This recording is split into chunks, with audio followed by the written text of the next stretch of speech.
Hello. Welcome back to Let's Talk Ray Bradbury. So guys, we have finally done it. We have reached the end of this phase of Let's Talk Ray Bradbury. We are down to story number 100 of 100 in Bradbury Stories. This book is going back on the shelves. I may eventually do more Bradbury videos, but for now, I'm going to move on and do some other things. But let's get this done. Today's story is All on a Summer's Night. A little boy named Douglas lives in a boarding home, presumably owned by his grandparents. It is the 4th of July, and all year he has saved up his precious lawn mowing money to buy fireworks. In all, he's earned like $1.70. Also living in the house is an old woman named Mrs. Welks. She is the librarian, and she seems to be overlooked by all the other boarders at the home. But young Douglas has fond memories of her in the library as a librarian, introducing him to people like Poe, Shakespeare, Longfellow, all of the greats. Douglas secretly buys her a bottle of perfume and leaves it out front of her door. One by one, the others leave the house, and finally it is revealed that he, in fact, this little boy, bought her the bottle of perfume. And after having saved all this money all year long, he decides that he's going to spend it in a different way. All the younger women have gone out with their men, and poor Mrs. Old Wilkes, she gets to go out on a date with little Douglas.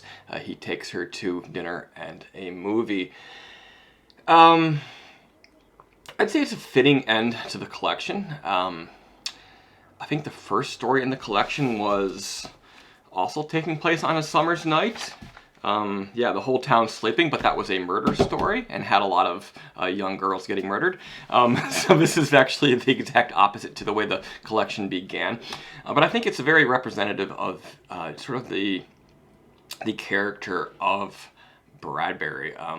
So many of his stories are about authors and literature, and also that connection that people have to their experiences with literature and with fiction.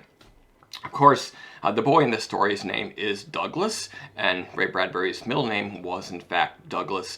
So a little bit of autobiographical shenanigans going on here, most likely, although you can't always bet on that being the case. But I love this story. I love this kind act of this boy, sort of as a thanks for introducing him to all of these great literary minds.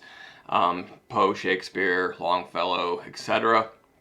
But also I love sort of the connection that this sort of act sort of creates a bond between people, and people bond over their favorite stories and fandoms today in a way bigger than it's ever happened before. But it creates a sort of an interesting type of personal relationship between individuals of all ages and all types. For me personally, I have fond memories of a lot of time spent in our very small local town library while growing up. That library, unfortunately, was washed away by a flood a couple of years ago and has not been rebuilt. But the library for me was a very special place just as soon as I was able to read. But on a whole, the story is, I would say, typical nostalgic character of Bradbury. His stories are very much like this a lot. But the thing that makes them work is that he's so genuine in that nostalgia.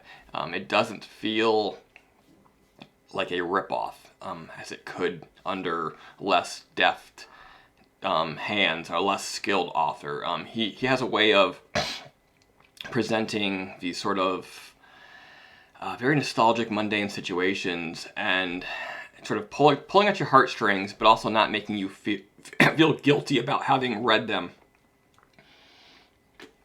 So again, I think this was a very fitting choice for the end of this collection. All on a Summer's Night. Story number 100 of 100 in Bradbury Stories. And that's it, guys. 100 stories down. Actually 102, because I did review 2 other stories before I started this collection. As I was saying, I may revisit this playlist again later at some point. kind of give it a breather for now. I've got some novels I need to catch up on. I also have committed myself to doing the short fiction of Clive Barker next. I hope to get into that very, very shortly. I am in the middle of a novel, getting ready to review that here in a few days, just as soon as I can get through it.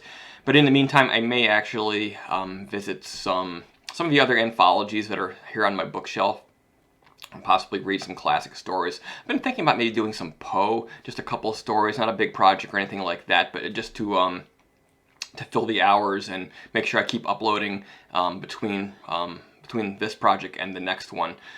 But it's been a fun ride. Began sometime in late 2018, and here we are coming toward the end of 2020, and a strange year it's been. But it's been fun. It's been fun to revisit Bradbury, who was very important to me at a very early age for his work. Yeah, that's it, guys. Bradbury Stories. Let's talk Ray Bradbury. Thank you for watching. Thank you for following along. I hope you followed with me from the beginning, but I know a lot of you have come across this channel during the process, and we have grown significantly since this project began. So hopefully, if you were not around for the start of it, you will take the chance to revisit the entire playlist. If you combine this playlist with Let's Talk Short Stories, we've done over 200 short fiction videos here on this channel, and it was not by design, but it certainly has grown to become a central part of what I do, what my part on Let's Talk is. And I hope that you enjoy it, and I hope that you will continue to follow along in the days ahead, and the years ahead, and the decades ahead, however long this may go on. But yeah, guys, thank you once again, and I will see you soon.